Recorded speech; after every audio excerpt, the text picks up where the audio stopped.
Müstəqil araşdırmaçı jurnalist Cavanşir Həsənli baş nazirin keçmiş müavini, Qaçqın.com-un sabiq sədri, hazırda isə Məcburi Köçkünlərin Sosial İnkişaf Fondunun Müşahidə Şurasının sədri Əli Həsənovun kürəkəni, Almaniyanın Hamburq şəhərində yaşayan Elman Allahverdiyevin Avropada milyonlarla ölçülən biznes imperiyasından məlumat paylaşıb.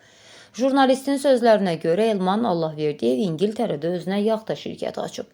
Yaxtası varmı, yoxmu bilmirəm, amma Elman Allahverdiyevin bu ilin yanvarında Londonda təsis etdiyi Opal Yachting Ltd törəmə şirkət kimi qeydiyyatdan keçib. Süni intellektual təhlilə görə, əgər yaxta şirkəti dormant, yəni fasiləsiz, yalnız qeydiyyatda qalan statusdadırsa, bu bir neçə məqsədə, gələcək fəaliyyəti üçün hüquqi baza yaradılmasına, brend və ad qorunmasına, vergi və rezidentlik üstünlükləri əldə edilməsinə, investor və tərəfdaş cəlb etməyə, eləcə də hüquqi struktur yaratmağa xidmət edə bilər.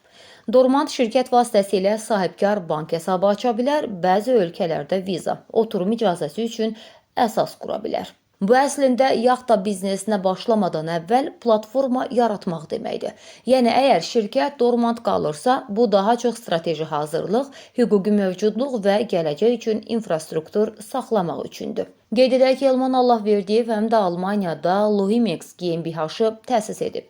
AK Hotel GmbH alaraq Glorious Hotel and Resorts GmbH olaraq yenidən qeydiyyatdan keçirib. Şirkətlər onun vaxtı ilə Bad Babenson şəhərində satın aldığı Kefenich otelində hüquqi qeydiyyatdadır. Bu keçmiş Qaçqın.com sədrinin Bad Babensindəki yeganə oteli deyil. Onun burada istifadə edilməyən ağzı günə daha bir neçə oteli var. Məsələn, 2014-cü ildə Bad Babensinin Bright Street küçəsində aldığı Hyde Creek otelini Elman Allahverdiyev 5 il istifadəsi saxladıqdan sonra 2019-cu ildə Manfred Preus adlı şəxsə dəyər dəyməzinə satıb.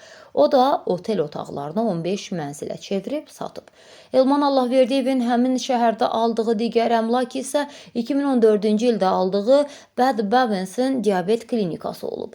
Burada Almaniya Diabet Muzeyi yerləşib. Allahverdiyev 2019-cu ildə sahəsi 14.770 kvadrat metr olan klinika binasını buldozerın qabağına verib kürütdürüb. O vaxtdan yeri hələ də xarabalığı xatırladır. Kurort şəhərinin Haberkamp küçəsindəki Grüning Hotel də Elman Allahverdiyevin aldığı əmlakların siyahısındadır. Siyahıya Nikolas pansionatını da əlavə eləsək, Əli Həsənovun kürəkəninin Bad Babensində aldığı əmlakların siyahısı tam aydın olur. Xatırladım ki, Elman Allahverdiyevin oğlu Nail Allahverdiyev 2017-ci il avqustun 3-də saat 21 radələrində paytaxtın Nərimanov rayonunun ərazisində yüksək sürətlə idarə etdiyi Mercedes Kalenwagen markalı avtomobillə 2 nəfərin ölümü və 2 nəfərin müxtəlif dərəcəli bədən xəsarətləri alması ilə nəticələnən ağır yol nəqliyyat hadisəsi törətmişdi.